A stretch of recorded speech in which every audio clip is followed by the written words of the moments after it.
Hello दोस्तों, मेरे भी चौधरी स्वागत करता हूं आप सभी का आपके अपने परिवार पार्थ एकेडमी। और आप सभी मेरे साथ पढ़ रहे हैं पार सीरीज। और दोस्तों, इसी पार सीरीज के माध्यम से हम लोग संपूर्ण रेलवे के जीके जीएस को यहाँ पर पढ़ रहे हैं। और यही श्रृंखला में मैं आप लोगों को 7 बहुत ही अच्छे लेवल के प्रैक्टिस सेट यहाँ पे पढ़ा चुका हूं।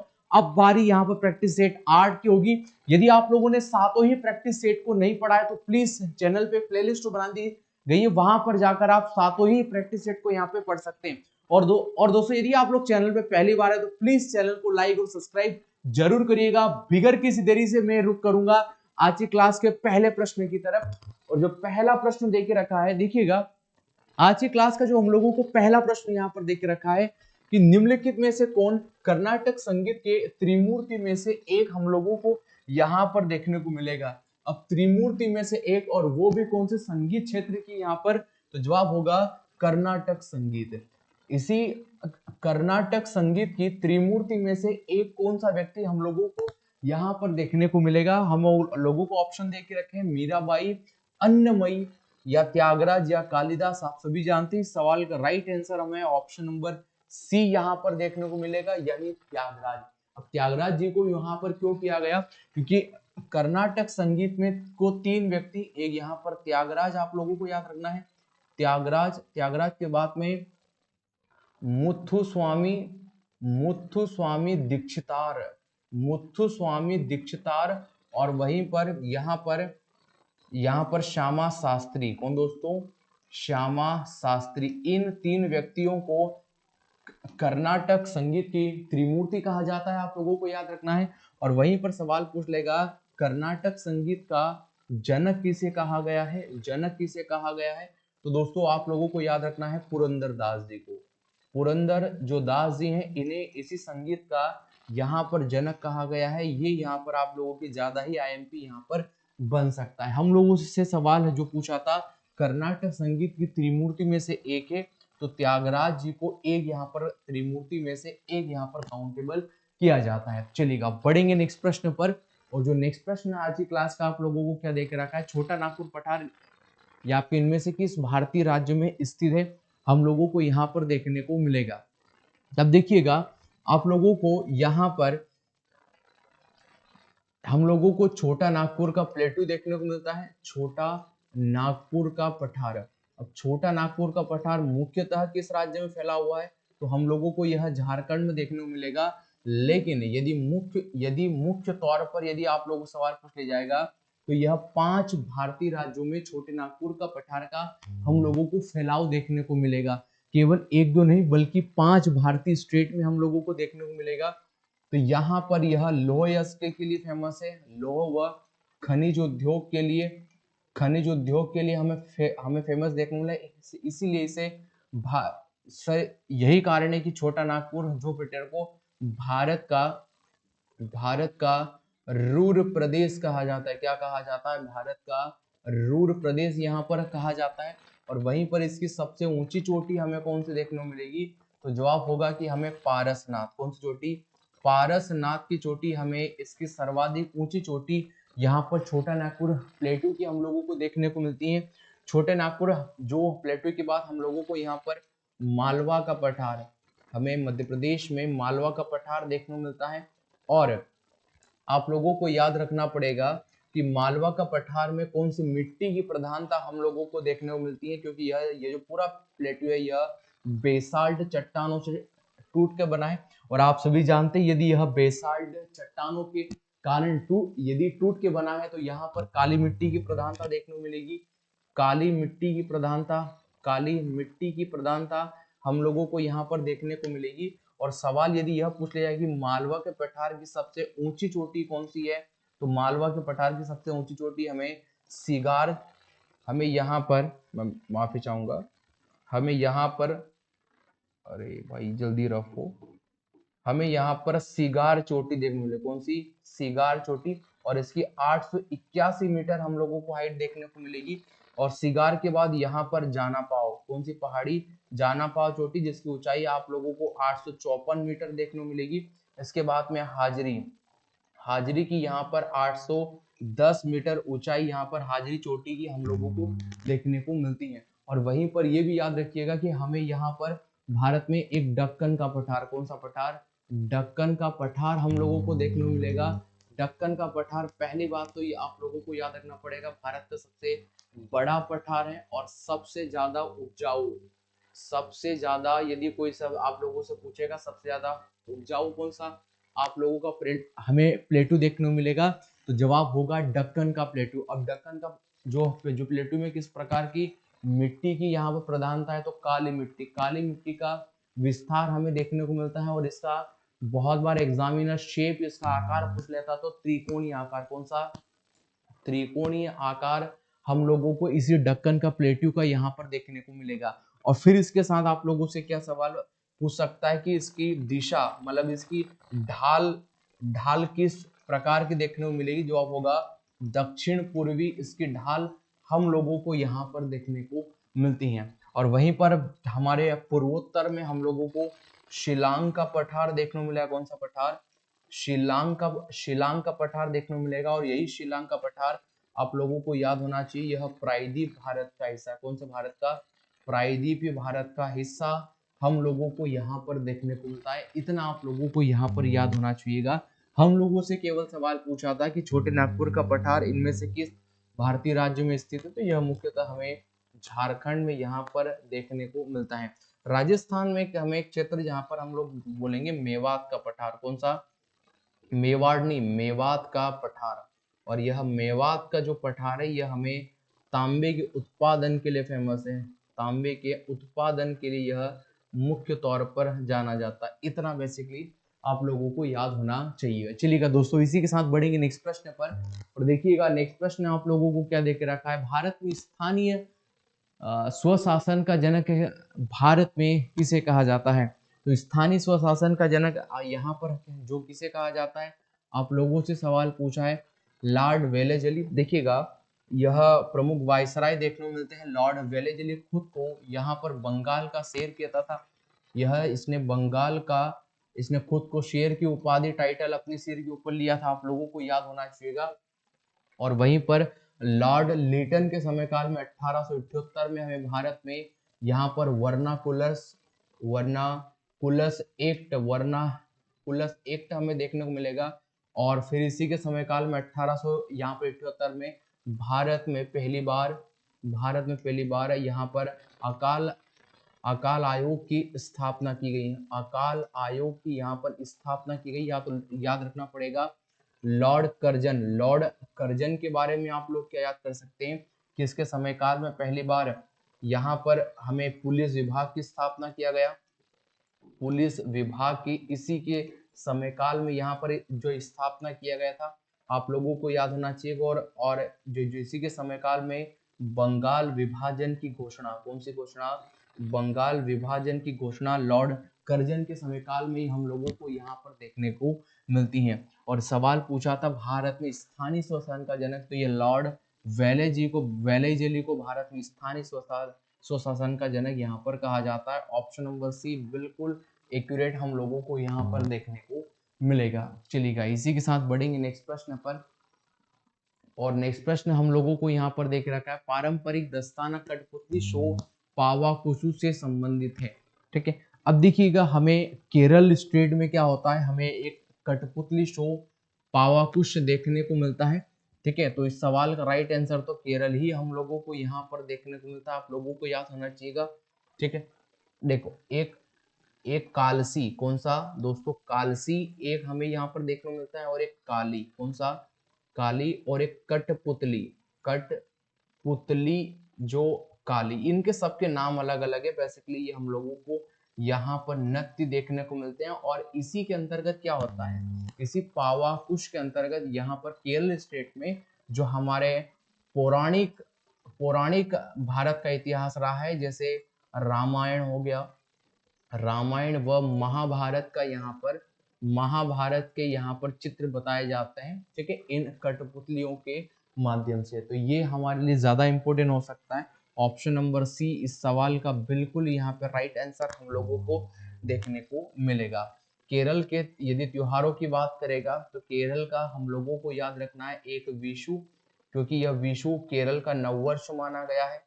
केरल का जो नववर्ष माना गया है आप लोगों को याद रखना है। वहीं पर यहाँ पर त्रिशूल, कौन सा, त्रिशूल यहाँ पर पर्व फेस्टिवल यहीं पर है।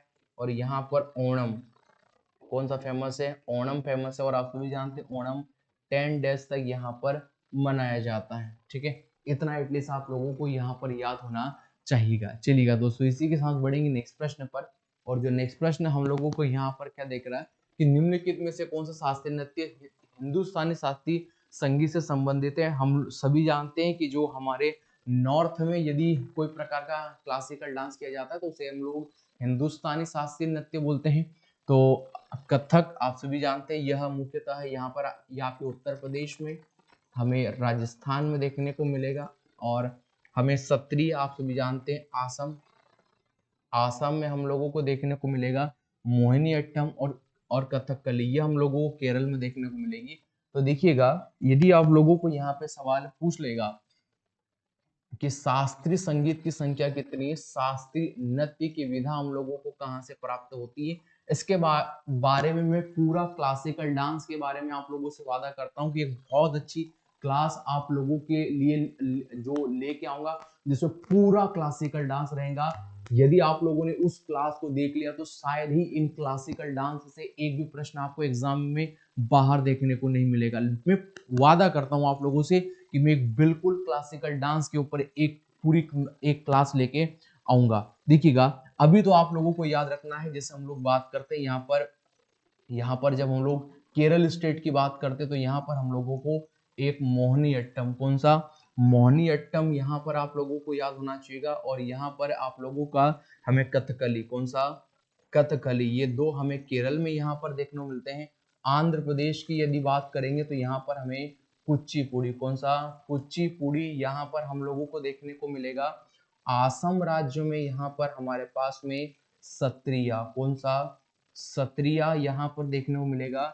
और मणिपुरी, कौन सा, मणिपुरी जो है ये हमें मणिपुर, सॉरी, ये जो मणिपुर में जो है, इसी हमारे मणिपुर में हम लोगों को यहाँ पर मणिपुर में हम लोगों को एक मणिपुरी क्लासिकल डांस देखने को मिलेगा। और फिर इसके बाद में हम लोग जाएंगे कहाँ पर, तमिलनाडु में। और तमिलनाडु में आप सभी जानते हैं कि तमिलनाडु में हम लोगों को क्या देखने को मिलेगा, तो जवाब होगा तमिलनाडु में हम लोगों को यहाँ पर भारतनाट्यम, कौन सा नृत्यम, भारतनाट्यम क्लासिकल डांस देखने को मिलेगा। और इसी भारतनाट्यम के बाद हम लोगों को यहाँ पर कथक, कौन सा देखने को मिलेगा, कथक। तो ये हमें हमारे उत्तर भारत में हम लोगों को देखने को मिलेगा। आप लोगों को याद होना चाहिएगा। तो यहाँ पर मोहिनीअट्टम केरल 2, 3, 4, 5, 6, 7 क्लासिकल डांस है। लेकिन बात करेंगे कि वर्तमान में जो छऊ को भी दर्जा दिया जा चुका है, तो ये भी एक प्रकार का क्लासिकल डांस हम लोगों को नया रूप यहाँ पर देखने को मिलेगा। ठीक है, इतना आप लोगों को याद होना चाहिएगा। तो हम लोगों से हिंदुस्तानी शास्त्रीय संगीत पूछा था, तो ये कौन सा हो जाएगा, ये कथक यहाँ से हो जाएगा। ठीक है, ऑप्शन नंबर ए इस सवाल का बिल्कुल राइट आंसर यहाँ पर देखने को मिलेगा। चलिएगा, इसी के साथ बढ़ेंगे नेक्स्ट प्रश्न पर। और जो नेक्स्ट प्रश्न हमें देखने को मिलेगा, मरीना बीच सबसे लंबा समुद्र तट है, निम्नलिखित में से किस राज्य में यहाँ पर स्थित है। ठीक है, ये मरीना बीच है, ये हमें किस राज्य में यहाँ पर देखने को मिलेगा, केरल में। ठीक है, केरल में हम लोगों को देखो, केरल में हमें एक प्रकार का कोचिकोट तट, कौन सा तट, कोचिकोट तट, और एक पूरव तट, कौन सा, पूरव तट, दो प्रमुख तट हम लोगों को यहाँ पर देखने को मिलेंगे। गुजरात में आप लोगों को याद रखना है यहाँ पर मांडवी तट, कौन सा, मांडवी तट आप लोगों को गुजरात में देखने को मिलेगा। ठीक है, ये फेमस तट है यहाँ का। तमिलनाडु में आप लोगों का मरीन बीच हम लोगों को यहीं पर देखने को मिलता है। ठीक है, महाराष्ट्र में इतने फेमस है, महाराष्ट्र में एक शालीबाग, सॉरी, यहाँ पर अलीबाग तट आप लोगों को देखने को मिलेगा। और एक यहाँ पर हरिहरेश्वर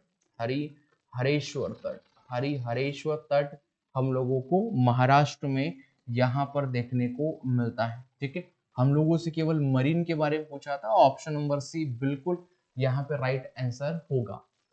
ठीक है। यदि हम लोग राज्यों के तट रेखाओं की बात करेंगे, तट रेखाओं, या यदि हम लोग बात करेंगे कि भारतीय राज्यों की तटीय रेखाओं के बारे में यदि हम लोग बात करेंगे, तो आप लोगों को याद होना चाहिए कि सर्वाधिक तट रेखा किस भारतीय राज्य की देखने को मिलेगी।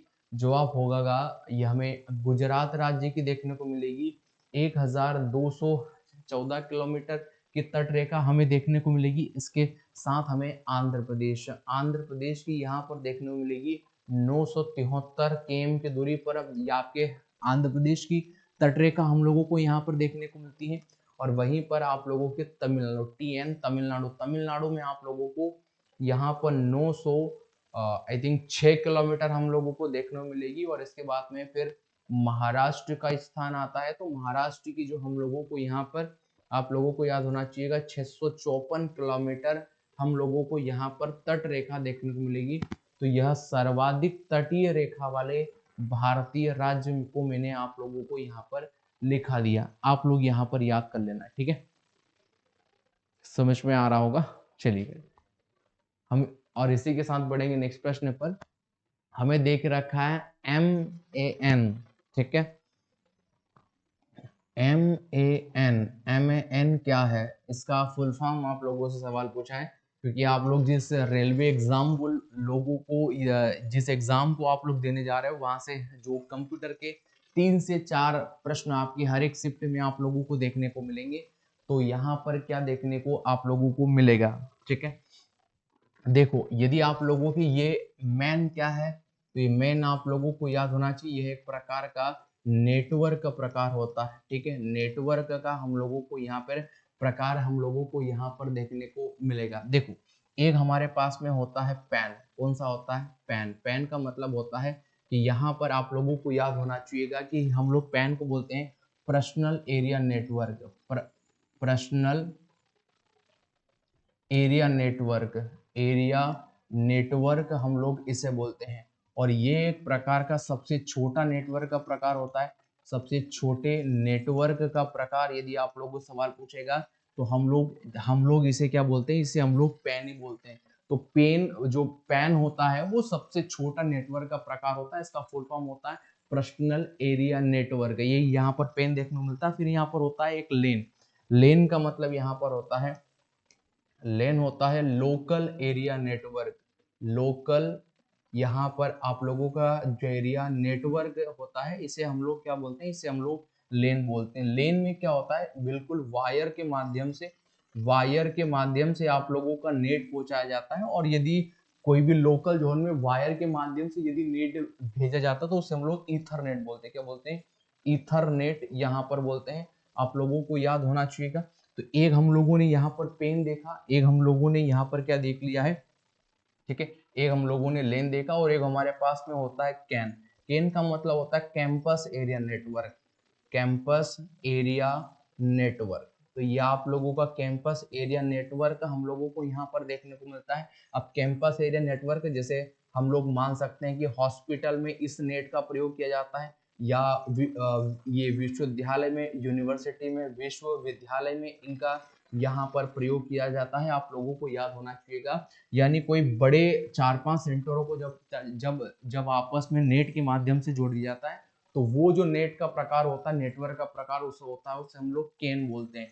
और जब वायर के माध्यम से आप लोगों का नेट जब भेजा जाता है, उसे हम लोग लेन बोलते हैं, लोकल एरिया नेटवर्क, ठीक है। तो यहाँ पर पैन देखा आप लोगों ने, लेन देखा, कैन देखा, और कैन के बाद होता है मैन, ठीक है। अब ये मैन क्या होता है? मैन का फुल फॉर्म हम लोगों को यहाँ पर देखने को मिलेगा मैक्रोपॉलिटन, ठीक है। ये यहाँ पर लिखा है ऑप्शन नंबर 20 सवाल का राइट आंसर होगा मैक्रोपॉलिटन एरिया नेटवर्क। यहाँ पर मैन का फुल फॉर्म होता है। अब हमें कहाँ पर यूज होता है, हम लोग जस्ट मान सकते हैं कि आपकी सिटी मान लेंगे हम लोग, या कोई सा टाउन हम लोग मान लेंगे। पूरे टाउन को जोड़ने के लिए या पूरे सिटी को जोड़ने के लिए मेन नेटवर्क का हम लोग यहाँ पर प्रयोग करते हैं, ठीक है। आप लोगों को याद होना चाहिएगा। आप लोगों को 4 ऑप्शन दे सकता है कि यदि कोई हॉस्पिटल या विश्वविद्यालय में नेट का प्रयोग किया गया है, तो वह किस प्रकार का नेट है। 4 ऑप्शन दे देगा, पैन, लैन, कैन या मेन। तो आप लोगों को टिक लगाना पड़ेगा कि वह नेट है। या पर्सनल एरिया नेटवर्क कहा किसे जाता है, ठीक है। तो ये पैन को कहा जाता है, ठीक है। वायर के माध्यम से नेट कहाँ पर आता है, तो लेन में आता हुआ हम लोगों को यहाँ पर देखने को मिलता है, या सिटी या फिर टाउन को जब जोड़ा जाता है तो वो मेन के माध्यम से यहाँ पर जोड़ा जाता है, ठीक है। हम लोगों से इसी मैन का यहाँ पर फुल फॉर्म पूछा था, ऑप्शन नंबर बी हम लोगों को बिल्कुल यहाँ पर राइट आंसर देखने को मिलेगा। चलिएगा, इसी के साथ बढ़ेंगे नेक्स्ट प्रश्न पर।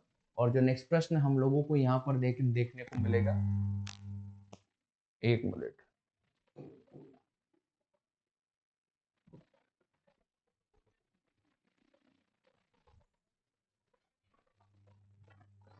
चलिए चलिएगा, देखिएगा, माफी चाहूंगा मैं आप लोगों को। ये 7th क्वेश्चन था। 8th क्वेश्चन आप लोगों को दे के रखा है, फेसबुक की सहायक जो ये कंपनियां कौन सी है। तो कौन सी फेसबुक की हम लोगों को सहायक कंपनी देखने को मिलती है, व्हाट्सएप हम लोगों को यहाँ पर देखने को मिलेगा, या फिर आप लोगों का इंस्टाग्राम हम लोगों को देखने को मिलेगा। तो आप लोग याद करिएगा, व्हाट्सएप, इंस्टाग्राम, ये ये तीनों ही यहाँ पर आप लोगों का होना था। ये तीनों ही हमें उपरोक्त सभी हम लोगों को यहाँ पर आपकी फेसबुक की सहायक कंपनियां देखने को मिलेगा। सवाल पूछ लेगा कि फेसबुक की स्थापना कब हुआ था, तो 2004 में फेसबुक की स्थापना हम लोगों को यहाँ पर देखने को मिलता है। और यूट्यूब की स्थापना, ये यूट्यूब कब आया था मार्केट में, यूट्यूब की स्थापना पूछ लेगा तो 2005 में हम लोगों को देखने को मिलेगा। फिर सवाल पूछ लेगा कि व्हाट्सएप की स्थापना कब हुआ था, तो 2009 में हम लोगों को देखने को मिलेगा। और वहीं पर एक ऐप आया था, इसका नाम था टिकटॉक। टिकटॉक ऐप आया था एक सोशल, इसकी स्थापना 2016 में हम लोगों को यहाँ पर देखने को मिलती है। तो फेसबुक, यूट्यूब, व्हाट्सएप और टिकटॉक की स्थापना आप लोगों को याद होना चाहिए। एक सोशल मीडिया यहाँ पर ऐप है जिसका नाम है इंस्टाग्राम। तो आप लोगों को कमेंट बॉक्स में जवाब देना है कि आपकी इंस्टाग्राम की स्थापना हम लोगों को कब देखने को मिलती है मार्केट में। ये जो आप लोगों का इंस्टाग्राम ऐप था ये कब आया था। चलेगा, इसी के साथ बढ़ेंगे नेक्स्ट प्रश्न पर। और नेक्स्ट प्रश्न हमें यहाँ पर देखने को मिलेगा कि लेवर आपका उत्सव किस राज्य से संबंधित है। तो किस राज्य से यहाँ पर संबंधित होता हुआ हम लोगों को देखने को मिलेगा। एक फेस्टिवल है, आसाम, पश्चिम बंगाल, सिक्किम या उड़ीसा। तो आप यदि आप लोगों से सवाल पूछेगा कि नवक लेवर के साथ आप लोगों से पूछेगा धनु यात्रा धनु यात्रा के बाद में यहाँ पर आप लोगों से सवाल पूछेगा बाली यात्रा के बाद यहाँ पर कोणार्क उत्सव, कौन सा उत्सव, कोणार्क। यदि आप लोगों से सवाल यहाँ पर पूछेगा, या कोणार्क उत्सव के बाद आप लोगों को याद रखना पड़ेगा यहाँ पर नवक्लेवर, धनु यात्रा, बाली यात्रा, कोणार्क के बाद में आप लोगों का नुआखाई, कौन सा, नुआखाई फेस्टिवल। और ये सभी के सभी उत्सव कहाँ पर सेलिब्रेट किए जाते हैं, जो आप होगा उड़ीसा राज्य में इन सबको यहाँ पर सेलिब्रेट किया जाएगा। ऑप्शन नंबर डी बिल्कुल यहाँ पर राइट आंसर देखने को मिलेगा। और वहीं पर गंगा सागर उत्सव, कौन सा सागर, गंगा सागर उत्सव, और गंगा सागर उत्सव के बाद में यहाँ पर आप लोगों का यहाँ पर तीस्ता चाय उत्सव। यदि आप लोगों से सवाल पूछेगा तीस्ता चाय उत्सव, ये दो फेमस हम लोगों को पश्चिम बंगाल में यहाँ पर देखने को मिलते हैं, ठीक है। ये आप लोगों को यहाँ पर याद होना चाहिएगा, ठीक है, जो एवरीबॉडी। और यहाँ पर आपके आसाम तो हम लोग देखते ही, जैसे ये आपका अबू चाबी हम लोग यहाँ पर उत्सव पढ़ते हैं, 4 डेज के लिए उसको सेलिब्रेट किया जाता है। और यहाँ पर एक मी डेम मी की पढ़ते हैं, मी की हम लोग यहाँ पर आपका उत्सव पढ़ते हैं। यहीं पर हम लोग आप लोगों का टी उत्सव, कौन सा उत्सव, टी उत्सव यहीं पर सेलिब्रेट किया गया। और यहाँ पर बिहू उत्सव भी यहीं पर सेलिब्रेट किया जाता है। ये हम लोग आपके आसाम राज्य में इनको हम लोग यहाँ पर देखते हैं। चलिएगा, इसी के साथ बढ़ेंगे नेक्स्ट प्रश्न पर। और जो नेक्स्ट प्रश्न आप लोगों को क्या देख रखा है, सुकन्या समृद्धि योजना का शुभारंभ किसके द्वारा किया गया था। तो ये 2015 की घटना है। और 2015 में जो भारत के प्रधानमंत्री के पद थे और आज भी है, वो नरेंद्र मोदी साहब थे। इनके द्वारा सुकन्या समृद्धि योजना का शुभारंभ भारत में किया गया था। चलिएगा, बढ़ेंगे नेक्स्ट प्रश्न पर। और जो नेक्स्ट प्रश्न हम लोगों को देखने को मिलेगा, निम्नलिखित में कौन सी भारतीय जो ये खदान दुनिया की सबसे बड़ी यूरेनियम ये खदानों में से एक है। तो कौन सी हम लोगों को यहाँ पर देखने को मिलेगी? जादूगोड़ा खदान, तुम्मा लापल्ली, या फिर नरवाहरपहर खदान, या भतीन खदान। तो आप लोगों को याद होना चाहिए ऑप्शन नंबर सी, तुम्मालापल्ली जो माइंस है ये हमें दुनिया की सबसे बड़ी यूरेनियम की माइंस में से एक देखने को मिलेगी। हमें यहाँ पर जादूगोड़ा एक खदान देखने को मिलेगी, जादूगोड़ा। यह हमें झारखंड में कहाँ पर देखने को मिलेगी? झारखंड में। ये भी यूरेनियम की माइंस है, ये भी यूरेनियम की हम लोगों को एक प्रकार की खदान देखने को मिलेगी, आप लोगों को याद होना चाहिएगा। और यहाँ पर पुलिकट, कौन सा? एक पुलिकट आप लोगों को याद होना चाहिएगा। और पुलिकट के बाद यहाँ पर कालाहंडी, कौन सा? कालाहंडी। ये जो दोनों है ये हमें आपके उड़ीसा में देखने को मिलेंगे। और ये जो दोनों आपके उड़ीसा में खनिज क्षेत्र है ये किसके लिए फेमस है? तो आप लोगों को याद होना चाहिए यह बॉक्साइट के लिए। किसके लिए? बॉक्साइट के लिए फेमस है, अपने आप में आप लोगों को याद होना चाहिएगा। और वहीं पर आप लोगों को यहाँ पर एक पलामू, कौन सा? एक आप लोगों को पलामू, और एक यहाँ पर लोहारदंगा, लोहरदंगा। ये जो दोनों क्षेत्र है ये आपके झारखंड में हम लोगों को देखने को मिलेंगे। और ये किस खनिज के लिए फेमस है? तो जवाब होगा ये भी बॉक्साइट के लिए। किसके लिए? ये भी बॉक्साइट के लिए यहाँ पर फेमस हम लोगों को देखने को मिलेंगे। और फिर हमें मध्य प्रदेश की जब बारी आएगी तो हमारे प्यारे मध्य प्रदेश में हम लोगों को यहाँ पर बालाघाट, कौन सा? बालाघाट में हम लोग जानते हैं कि हमारे पास में एक मलाजखंड माइंस है। ये अपने आप में तांबे के लिए फेमस है पूरे विश्व में, ठीक है। तांबे के लिए यहाँ पर यह जानी जाती है, ठीक है। इतना आप लोगों को याद होना चाहिए। तो तुम्मालापल्ली खदान जो है ये विश्व की सबसे बड़ी माइंस में काउंटेबल की जाती है, चलिएगा, ठीक है। और यदि सवाल पूछ लेगा यूरेनियम के सर्वाधिक भंडार कहाँ पर है? यूरेनियम के सर्वाधिक भंडार हम लोगों को कहाँ पर देखने को मिलेंगे? जवाब होगा कजाकिस्तान। इसी देश के अंदर सर्वाधिक मात्रा में हमें यूरेनियम के भंडार देखने को मिलेंगे। और वर्तमान में जो यूरेनियम का सबसे बड़ा उत्पादक कौन है? सबसे बड़ा वर्तमान में देखिए भंडार अलग है और आपका उत्पादन बात होना तो यह कनाडा हम लोगों को यहाँ पर देखने को मिलता है, ठीक है। चलिए इसी के साथ बढ़ेंगे नेक्स्ट प्रश्न पर। और जो नेक्स्ट प्रश्न हमें देखने को मिलेंगे, तंजावुर का कौन सा मंदिर चोल वास्तुकला का उदाहरण जिसका निर्माण सम्राट राजराज प्रथम ने यहाँ पर जो ये करवाया था? आप सभी जानते हैं ये आप लोगों का वृद्धेश्वर मंदिर यहाँ पर होगा। ऑप्शन नंबर सी बिल्कुल राइट आंसर हम लोगों को यहीं पर देखने को मिलेगा। इसी के साथ जो नेक्स्ट प्रश्न आप लोगों को दे के रखा है कि संघ के मंत्रिपरिषद में कितने मंत्री यहाँ पर शामिल किए जा सकते हैं? लोकसभा के कुल सदस्यों का 15%, लोकसभा के सदस्यों की कुल संख्या का 10 से 15%, या फिर भारत के प्रधानमंत्री की इच्छा अनुसार, या लोकसभा के कुल सदस्यों का 50%। तो आप लोगों को याद होना चाहिएगा कि वर्तमान में हमारे पास में जितनी भी सीट, हम लोग जैसे 545 सीटों पर चुनाव होते हैं, लेकिन जब हम लोगों को मैक्सिमम सीट का काउंटेबल यदि नंबर आता है तो 552 यहाँ पर देखने को मिलते हैं। जितनी सीट पर चुनाव हुए हैं उनका यहाँ पर 15% से ज्यादा नहीं होना चाहिए। ऐसा कब हुआ था? ऐसा आप लोगों का 51वां भारतीय संविधान संशोधन और 2003 में ऐसा प्रावधान हम लोगों को देखने को मिला। यानी टोटल जितनी भी सीट है, जितने भी सांसद चुन कर आए हैं उनके उनके जो 15% से ज्यादा यहाँ पर मंत्री कभी नहीं बन सकते हैं। तो ऑप्शन नंबर ए बिल्कुल हमारे सवाल का हम लोगों को यहाँ पे राइट आंसर देखने को मिलेगा, चलेगा। इसी के साथ बढ़ेंगे नेक्स्ट प्रश्न पर। और जो नेक्स्ट प्रश्न आप लोगों को देखने को मिलेगा, नवंबर 2020 में मुंबई में लॉन्च की गई कलवरी श्रेणी की पनडुब्बी का क्या नाम बताइए, ठीक है, क्या नाम है उसका, ठीक है। और सवाल हम लोगों से यही पूछा है कि नवंबर 2020 में मुंबई में लॉन्च की गई कलवरी श्रेणी की पनडुब्बी का नाम बताइए। INS खंडेरी, INS वरीघाट, INS करण, या हमें ये सभी हमें हमारी पनडुब्बियां यहाँ पर देखने को मिलेगी। INS वागीर, तो इसका क्या नाम देखने को मिलेगा? 2020 में INS वागीर को यहाँ पर लॉन्च किया गया था। ऑप्शन नंबर डी बिल्कुल सही होगा यहाँ पर, चलेगा। इसी के साथ बढ़ेंगे नेक्स्ट प्रश्न पर।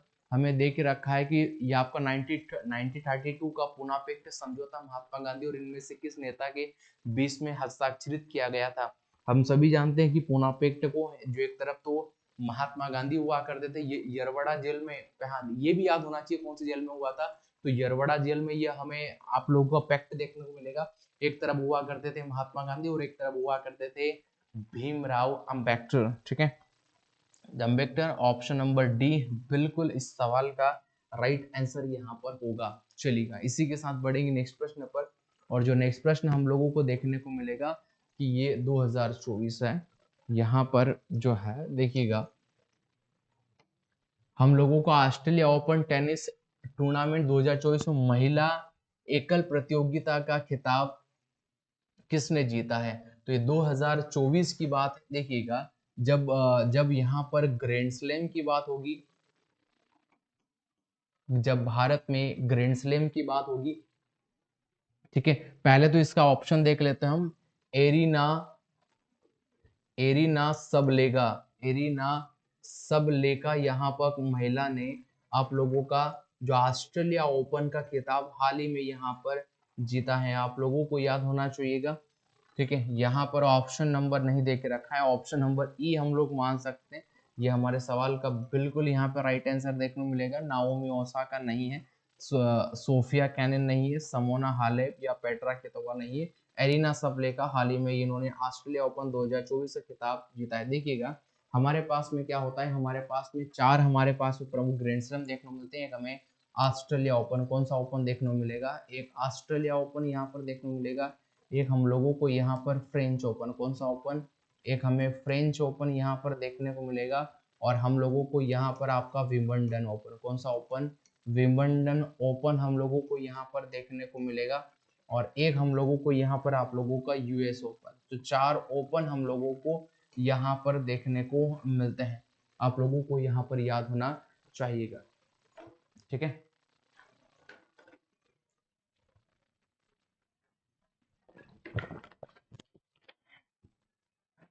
चलिएगा। और वहीं पर देखिए, ये चार प्रकार के प्रमुख ग्रैंड स्लैम हम लोगों को देखने को मिलेंगे। और ये जो आप लोगों का, हम लोगों को ऑस्ट्रेलिया ओपन और यूएस ओपन देखने को मिलता है, ये हार्ड कोर्ट पर कहाँ पर खेला जाता है, हार्ड कोर्ट पर इसको यहाँ पर खेला जाता है। विंबलडन ओपन को यहाँ पर घास पर खेलते हैं। और इसे ये जो आप लोगों का यूएस ओपन है, इसी इसी यूएस ओपन को हम लोग क्ले कोर्ट पर इसको हम लोग यहाँ पर खेलते हैं। ठीक है, आप लोगों को याद होना चाहिए, यानी मिट्टी पर हम लोग इसको बोलते हैं। और इसे हम लोग इन ये आपके दो कोर्ट को हम लोग हार्ड कोर्ट पर यहाँ पर खेलते हैं। ठीक है, तो हम लोगों को ऑप्शन में तो है नहीं, तो ये आपके एरिना सबलेका ऑस्ट्रेलिया ओपन की विजेता रही है। चलिएगा, इसी के साथ बढ़ेंगे नेक्स्ट प्रश्न पर। और जो नेक्स्ट प्रश्न हम लोगों को यहाँ पर क्या देखने को मिलेगा, या आपके इसरो ने आईआरएस डेटा प्राप्त करने के लिए भारतीय स्टेशन में करने के लिए अपने अंटार्कटिका स्थापना की थी। तो वो कौन सा स्टेशन हम लोगों को यहाँ पर देखने को मिलेगा। देखिए, NCAOR, IMGEOS या NRSC या AG। ठीक है, तो AG का मतलब होगा आप लोगों का अंटार्कटिका ग्राउंड या आपका station of earth observation satellite, ये इन्होंने यहाँ पर स्थापित किया है। तो ऑप्शन नंबर डी बिल्कुल इस सवाल का राइट आंसर यहाँ पर माना जा सकता है। और वहीं पर हमें ये भी याद रखना है कि भारत ने अपने तीन यहाँ पर आपके अनुसंधान केंद्र यहाँ पर स्थापित किए थे। सबसे पहले भारत ने किया था दक्षिण गंगोत्री भारत ने यहीं पर स्थापित किया गया था। तो यह शोध केंद्र, यह आप लोगों को याद होना चाहिए, भारत ने अंटार्कटिका जो कॉन्टिनेंट है, जो महाद्वीप पर तीन अपने शोध केंद्र स्थापित किए थे, उसमें से एक ही वर्तमान में संचालित हो रहा है। भारत ने दक्षिण जो ये गंगोत्री था, यह 1984 में स्थापित किया था। और वहीं पर आप लोगों को ये भी याद होना चाहिए, इसके बाद भारत ने मैत्री यहाँ पर स्थापित किया था। मैत्री भारत ने 1990 में यहाँ पर लगभग। और एक आप लोगों का भारत भारती, कौन सा, भारत भारतीय, तो भारत भारतीय रिसर्च सेंटर, तो ये भारत ने 2012-13 में यहाँ पर स्थापित किया है। इतना आप लोगों को यहाँ पर याद होना चाहिएगा। तो यहाँ पर अंटार्कटिका में भारत ने अपने तीन शोध केंद्र यहाँ पर स्थापित शोध केंद्र यहाँ पर स्थापित किए हैं। ठीक है, चलिएगा इसी के साथ बढ़ेंगे नेक्स्ट प्रश्न पर। और जो नेक्स्ट प्रश्न आप लोगों को दे के रखा है कि इनमें से कौन सा चिपको आंदोलन का प्राथमिक उद्देश्य था। तो चिपको आंदोलन हमें जो घटना कब देखने को मिलेंगी, तो हम लोगों के आपके उत्तराखंड में, कौन सा राज्य हमें, या आपके उत्तराखंड में, और आपके उत्तराखंड में चमोली जिला, कौन सा, चमोली जिला। तो चमोली जिला हमें उत्तराखंड में देखने को मिलेगा और यहीं पर घटना 1970 में, और इसका नेतृत्व जो ये किसने किया था, तो सुंदरलाल बहुगुणा, सुंदरलाल बहुगुणा के द्वारा इसका नेतृत्व, बहुगुणा के द्वारा इसका नेतृत्व यहाँ पर किया गया। आप लोगों को याद होना चाहिएगा। और ये इन्होंने जो बचाव किया था पेड़ों और वनों के जो बचाने का इसका मुख्य यहाँ पर उद्देश्य देखा जा सकता है। ठीक है, ऑप्शन नंबर ए बिल्कुल इस सवाल का राइट आंसर होगा। अब आपको ये बताना, ये तो हमें नॉर्थ का जो चिपको मूवमेंट जो देखने को मिलेगा, आप लोगों को ये बताना है कि दक्षिण के किस आंदोलन को दक्षिण भारत का चिपको आंदोलन कहा जाता है। दक्षिण भारत का चिपको आंदोलन कहा जाता है। ठीक है, ये आप सभी को कमेंट बॉक्स में इस सवाल का मुझे जवाब देना है। ठीक है, यानी नॉर्थ में तो हम लोग देखते हैं जब हमें यहाँ पे चिपको आंदोलन जो देखने को मिलेगा, और वहीं पर दक्षिण भारत के कौन से आंदोलन को हम लोग दक्षिण भारत का चिपको आंदोलन कहते हैं। चलिएगा इसी के साथ बढ़ेंगे नेक्स्ट प्रश्न पर। और जो नेक्स्ट प्रश्न हमें देखने को मिलेगा कि आपके उत्तराखंड के कमाऊं क्षेत्र में तलवार के साथ किए जाने वाले लोकप्रिय नृत्य को क्या कहा जाता है।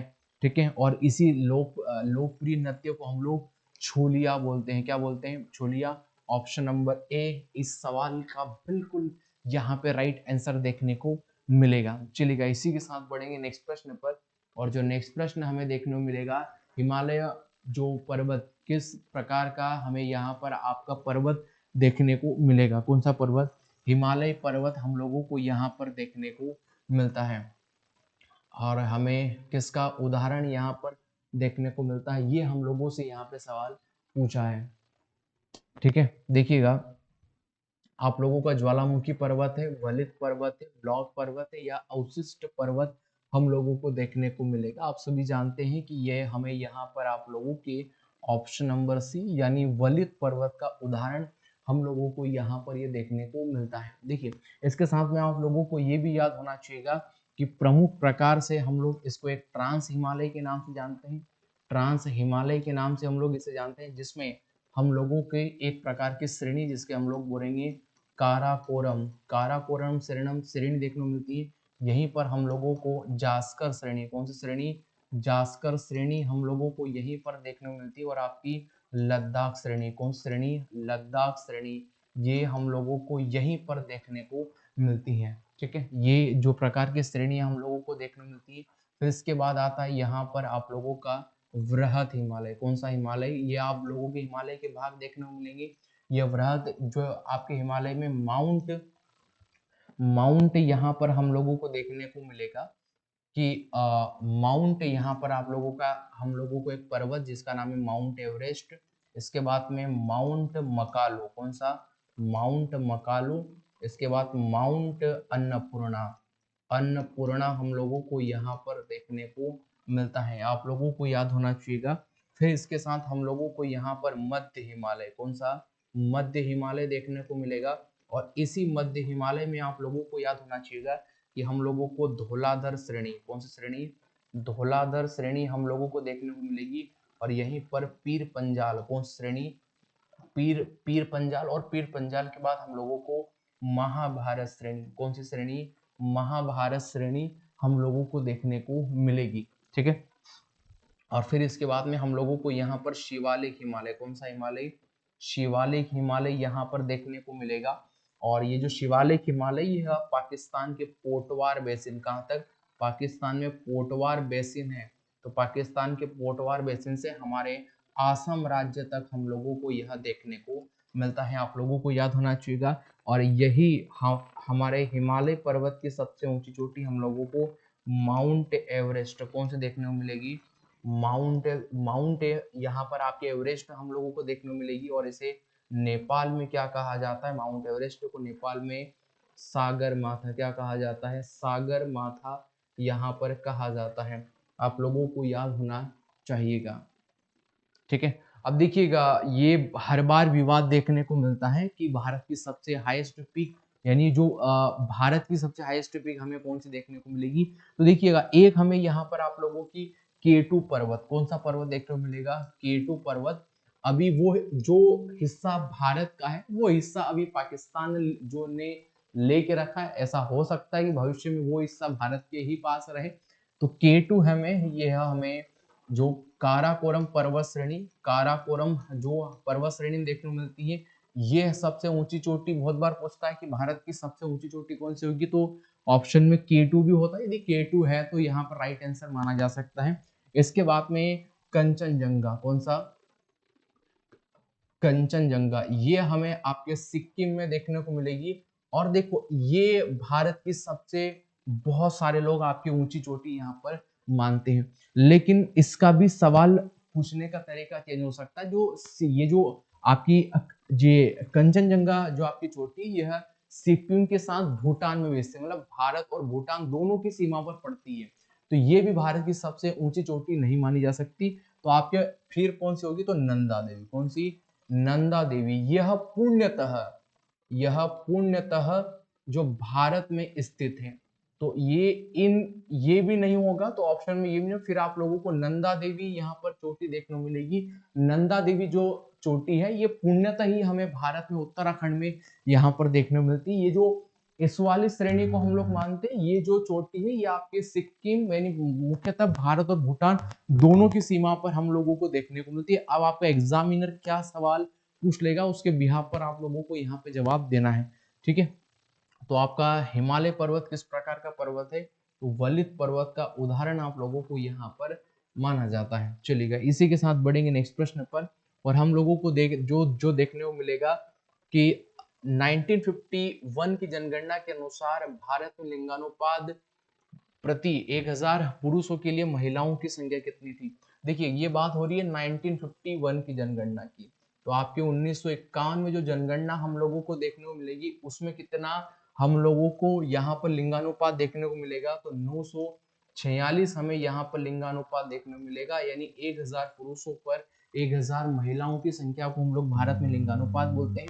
फिर इसके बाद जब हम लोग 2001 की जनगणना पर आते हैं, जब 2001 की जनगणना पर जब हम लोग यहाँ पर रुक करेंगे, तो वहां पर हम लोगों को 933 लिंगानुपात देखने को मिलेगा, और ये भी हम लोगों को 1000 पुरुषों पर। इसके बाद जब भारत में बात आ गई 2011 की जनगणना की, तो 2011 की जनगणना के अनुसार हम लोग 943 है, और ये हमारा 1000 पुरुषों पर महिलाओं की संख्या है। तो ये 2011 में होगी। और वहीं पर भारत में दो ऐसे राज्य हैं, दो आप लोगों को याद नहीं, दो आप लोग जिले याद कर लेना। दो जिले, एक आप लोगों का अल्मोड़ा, कौन सा, अल्मोड़ा, यहाँ पर जिसका लिंगानुपात 1139 देखने को मिलता है भारत में। और वहीं पर माहे, कौन सा, माहे हम लोगों को देखने को मिलेगा 1176। ये दो भारतीय ऐसा जिले हैं जिनका लिंगानुपात 1100 से ऊपर भी हम लोगों को यहाँ पर देखने को मिलता है। एक का नाम है यहाँ पर आप लोगों का अल्मोड़ा, और एक आप लोगों का है माहे।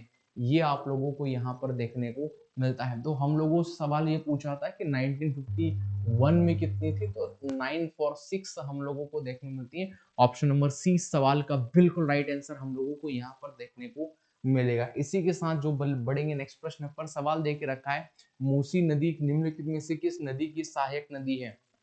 मूसी नदी यमुना की, गंगा की, गोदावरी की। तो आप सभी जानते हैं कि मूसी नदी है, हमें यहाँ पर कृष्णा की सहायक नदी देखने को मिलेगी। ऑप्शन नंबर डी बिल्कुल इस सवाल का राइट आंसर यहाँ पर होगा। चलिएगा, इसी के साथ पढ़ेंगे नेक्स्ट प्रश्न पर।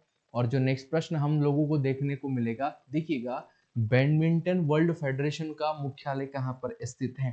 तो दो यहाँ पर हम लोगों को सवाल पूछा है, बैडमिंटन वर्ल्ड फेडरेशन का मुख्यालय कहाँ पर स्थित है, मलेशिया में, सिंगापुर में, स्विट्जरलैंड में, या जापान में। हम सभी जानते हैं कि मलेशिया में हम लोगों को यहाँ पर यह देखने को मिलेगा। फिर इसी के साथ आप लोगों को ये भी कुछ भारतीय फेडरेशन संघ भी याद होना चाहिए। यदि सवाल पूछ लेगा, जैसे यहाँ पर आप लोगों का हॉकी इंडिया संघ, हॉकी आप लोगों का, या फिर इंडिया संघ की स्थापना कब होती है, तो आप लोगों को 2009 में यहाँ पर स्थापना देखने को मिलेगी। और वहीं पर बीसीसीआई क्रिकेट की सबसे बड़ी संस्था भारत में, इसकी स्थापना 1928 में देखने को मिलती है।